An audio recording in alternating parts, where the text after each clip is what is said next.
Hi everyone. This week we're going to talk a little bit about remote working and specifically the habits and trends that have kind of disappeared since starting to work remotely.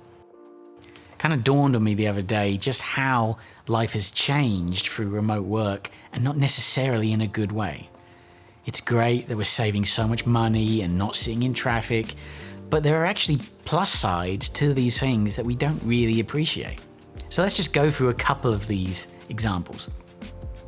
Number one, there are a number of different cues in your day that help get your mind set and prepared for the next set of activities.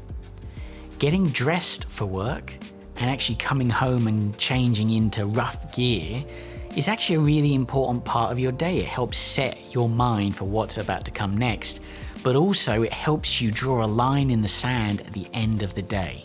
Now you're in comfortable, relaxed clothing, no longer are you in work mode. Wearing different clothing has a different impact on our mental well-being and our mental state. Have you noticed how when you dress up fancy for a wedding that you feel important, you feel confident, you feel good because you look good?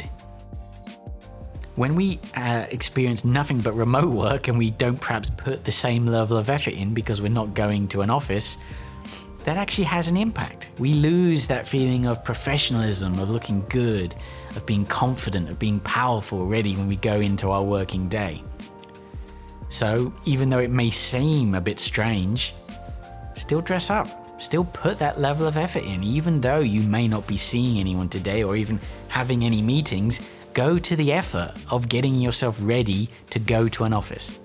Number two, there is a cue when it comes to getting in your car and driving or making that commute to your office. I know for me personally, when I used to drive to the office, it was a time for inspiration, to listen to a podcast that would inspire me before my upcoming day. And on the way home, it would be a time to listen to some music, to relax and chill out. We don't get that with remote work. You stop work and boom, that's it. You're now into the next part of your day. If you haven't changed specifically for work, you might not necessarily have done if you work remotely, to lose that period of time where you now change back into normal clothing, you don't have that cue anymore. It's disappeared. The lines are becoming blurred between work and personal life. And it's so important to keep that distinction in place. What about social connection?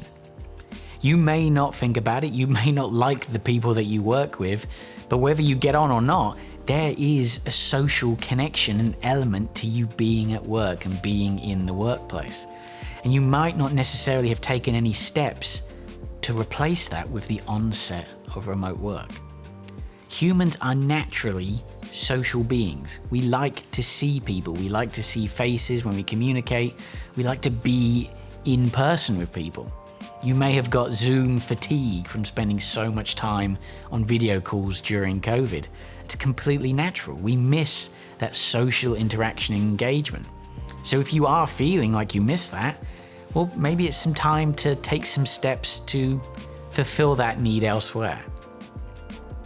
Maybe that's helping out with your local community. Maybe it's taking on a new hobby, going out and exercising with other people, going out for group hikes, as it were.